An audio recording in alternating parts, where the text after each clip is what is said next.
قوم دپاره خو ماته ډېر بهتر ښکاري. یو دویمه خبره دا ده چې څه کارونه یې داسې کړي لکه مثال دا صحت کارت شو چې د غریب سړي به د دې نه مخکې په کور کې بچی بیمار و یا بیا ښځې بیمار وه چې هسپتال ته به رسېده یا په لاره مړه وه. د هغې مین خبره دا وه چې د غریبانو سره څه دي څه دې خلکو دباو کړي وو لاندې یې کېنولي وو په خبره باندې ورسېدي دوی خېټې مړېږي نه غټې غټې جالۍ دي. نو وجه پکې دا وه چې غریب به تا ته سوال کوو بل ته به پیسو پسې به ګرځېدی چې کور ته به راته خبره به ختمه وه مریض به دې تلی و. اوس خو مطلب دا دی چې د ګاونډي ګاډي مې ورته وویل لکه مریض دی واچوه صحیح ده چې هسپتال ته رسېږي ډېر ښه پرابلم نشته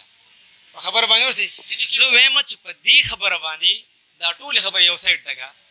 خو زه یم چې په دې باندې یو سړی خپل ضمیر نه اوچت هغه راښیي هغه د هرې پارټۍ سره پارټي په خپل ځای شعوره کې که چې د هرې پارټۍ سره تعلق ساتي او دا خبرې دا کاډې ولې جوړ کړي او د هغه په دې مطلب دی دونه هغه ته سهولت میلاو شوی او دونه سکون او دونه دغه ورته میلاو شوی او دې په دې کې مطلب دی دې نه بل طرف ته واوړي. موږ د مشر ډېره ښایسته خبره وکړه چې یو کس دا ټولې فیسلیټي اخیستې یعنې په هیلث کارډ یې د خپل بچي د مور ښځې علاج هم کړی او د هغې نه باوجود د عمران خان بده وایي چې د هغه نه به زناور ښیي. دا راته ووایي دا ټول خلک د پالټۍ نه لګیا دي چې عمران خان غل دی. نو غل چې کله غلا کي د قرآن دپاره قرآن خوري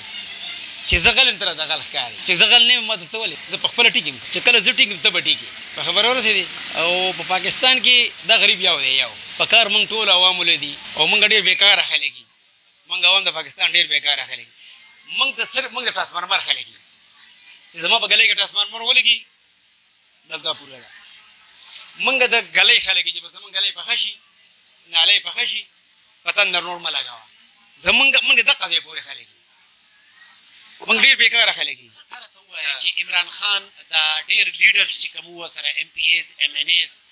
هغوی په دې سخت وخت کې عمران خان پرېښودو د هغوی دپاره سم پیغام ورکوه. هغوی دپاره دا پیغام دی چې دې کې خو څه کسان داسې ښکاري چې پرېښی نه دي عمران خان یې پرېښی نه دی پارټي پرېښی نه ده خو به هر حال دا خو یو منلې شوې خبره تاریخي خبره ده چې د کفر حکومت چلیږي خو د ظلم حکومت نه چلیږي. په خبره ورسېدې که نه یو نه یو ورځ دا ټول به که خیر رسوای دا به ټول خرڅرګي ملامت وي د هغه سره الله مل دی د غریبانو دوا ده ورسره او په کوم سړي باندې چې دونه تکلیف او دونه سخته راغي دا د ازمایښت دی د الله طرف نه په خبره باندې ورسېدې د الله په نیکو نیکو خلکو باندې دا ازمایښتونه راځي او راغلي تاریخ ګواه دی. نو بیا تاسو څه وایئ چې نواز شریف باندې هم ازمایښت دی هغه په خو تښتېدلی ازمایښت غلا یې وکړه وتښتېد دې کې د ازمایښت څه خبره ده دا کې د ازمایښت څه خبره نشته دلته کې وي دا کم چې ناست دی دا کم چې سینه ډبوي دا دی د حالاتو مقابله کوي په خبره باندې ورسېدې. اوس هسې دا یوه خبره کومه که نه چې دې دونه پاټو کې دا څونه کسان چې دې ټولو له شرم نه وځي موږ څه کوو دا موږ څه کوو دا موږ سره اخیستي.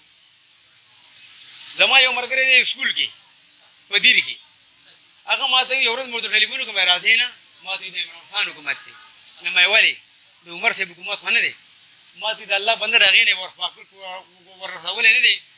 نو کم تی نه دی هلکه هغه څنګه و چې سکول ته به ځي مې ته ولې نه راځې لکه د عمران خان حکومت دی او لکه ګرانه ده مې هغه څنګه وی نور کله به م ډیوټي کوله لا به چې کله نوکران شوي نو دا 12 کاله په کور تنخوا اخیستې اوس په ځې ګوته به لګوې چې دې ګوته ونه لګوله لاړې خبره